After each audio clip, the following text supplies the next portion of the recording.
días a todos. Hoy os traigo una demo que está basada en ChatGPT, atando con la conversación anterior, ¿no? Que al final es una solución que sin poner ninguna línea de código hemos construido en Camina, que es una consultora hiperespecializada en tecnologías Microsoft, en un evento Advance hace unos meses que hicimos con jefes de servicio de diferentes hospitales con dos objetivos principales. El primero de todos era ver cuál era el estado de la IA generativa en ese momento, y la segunda era intentar imaginarnos qué podía ser o cómo podíamos aprovechar la inteligencia artificial generativa en la medicina. De los diferentes casos que construimos durante esos 2 días, os traigo uno. Y aquí teníamos el primer reto nosotros como desarrolladores, es cómo podemos validar la inteligencia artificial en medicina si no sabemos de medicina. Y entonces, apoyándonos en el consejo de alguno de estos médicos y de algún investigador en imagen y simulación biomédica, dimos con este estudio que está publicado en esta biblioteca, que es bastante interesante y está publicada en Reino Unido, con un caso bastante raro. Y lo que intentábamos era construir un caso que pudiésemos predecir el resultado y validar si el resultado que nos estaba dando la inteligencia artificial pues, se correspondía con lo que esperábamos. Y esta fue la conversación que establecimos con la inteligencia artificial. Lo que hicimos fue coger estas imágenes que estaban en el estudio y poner la historia clínica, que era el dato que había recogido los médicos que habían participado en el estudio. Es la misma historia clínica que tenemos aquí en el código. No, simplemente lo que indica el médico es bueno, las características del paciente, las evidencias que había del proceso en sí mismo con el paciente. Y a raíz de esta información le pedimos que nos ayude a interpretar los datos. ¿Cuáles son los datos? Los datos de la imagen con el contexto que le da la historia clínica del paciente. Y lo primero que observamos es que empieza a ser una suerte de razonamiento.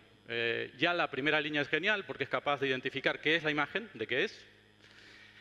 Identifica además qué tipo de corte tiene la imagen, desde dónde estoy viendo la imagen, no simplemente estoy diciendo que es una resonancia magnética, y además en qué lugar del cuerpo exactamente está representando esa imagen. Y lo que continúa haciendo es un razonamiento.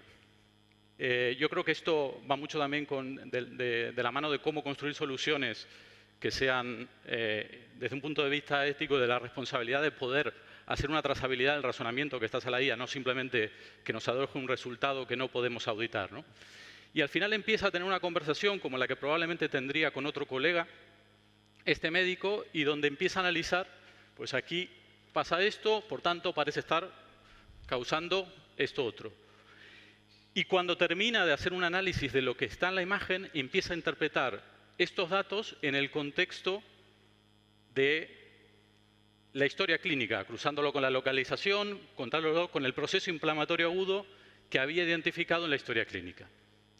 A partir de esta información, pues hace ya una primera sugerencia de por dónde podría ir el diagnóstico, ¿no? Entonces, sugiere un proceso gradual. Esto no está en ningún lado. Esto ni siquiera está en la historia clínica. Esto no está en la imagen. La imagen es una foto. Poder deducir que atando esos diferentes ingredientes que tenía de la imagen y historia clínica, esto es un proceso gradual, es brutal. De hecho, una de las características que tiene este estudio, que no os lo dije al inicio, es que es un caso raro. Es un caso que habitualmente vamos muchos al médico cuando tenemos esto, se confunde con migrañas, se confunde con dolor en el ojo, cuesta mucho identificarlo, y aún cuando lo identificamos y el médico tiene la capacidad de identificar que es algo anormal y tiene la imagen, sigue teniendo el problema de que se confunde con lo que puede ir por debajo, ¿no? Entonces, lo que me sugiere luego de hacer este estudio es que si todavía no se ha hecho, un estudio complementario, ¿no? Que es al final lo que hace el médico. El médico va validando y descartando cosas en función de las evidencias que tiene, y cuando le falta información complementaria, pues la solicita, que puede ser la opinión de otro médico o puede ser un estudio complementario.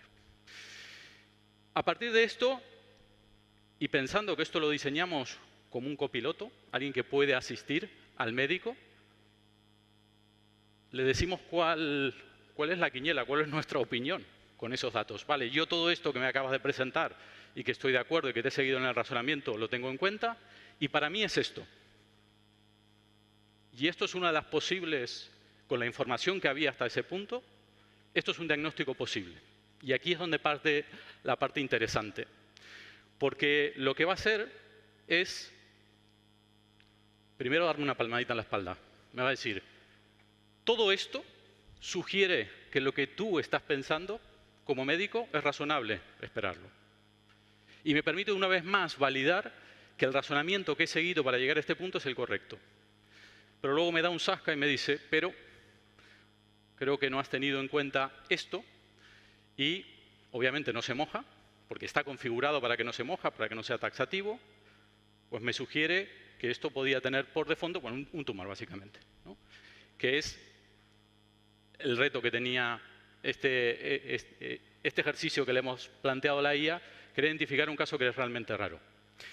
¿Qué es lo que estamos viendo? Pues que hoy la tecnología, esto está al alcance de todos, esto es ChatGPT, como ven aquí no hay una línea de desarrollo, pues permite identificar imágenes, permite hacer un razonamiento.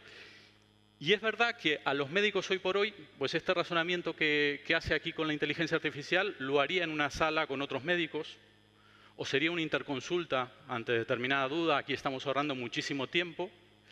Y es verdad que también, sobre todo en enfermedades raras, una cosa que nos decían los médicos en esos días es muy difícil estar actualizado ante la ingente cantidad de estudios que van saliendo, sobre todo de enfermedades que no son típicas en el día a día. Y esto lo que está haciendo es estar conectado con esa base de datos que está en permanente actualización y poder tener una mirada complementaria que enriquezca el diagnóstico que está haciendo. Así que, bueno, esta era la propuesta que os traíamos hoy para aprovechar estos minutos que teníamos de traerles una demo de cuál es el estado de la tecnología actualmente y cómo hay un caso de uso que es relevante para los médicos porque fue seleccionado por ellos. Si os interesa, hemos hecho 5 o 6 ejercicios similares a esto, que lo tenemos publicado en la página web de Encamina y en el blog podéis ver los vídeos y los resultados de cada una de estas demos. Muchas gracias.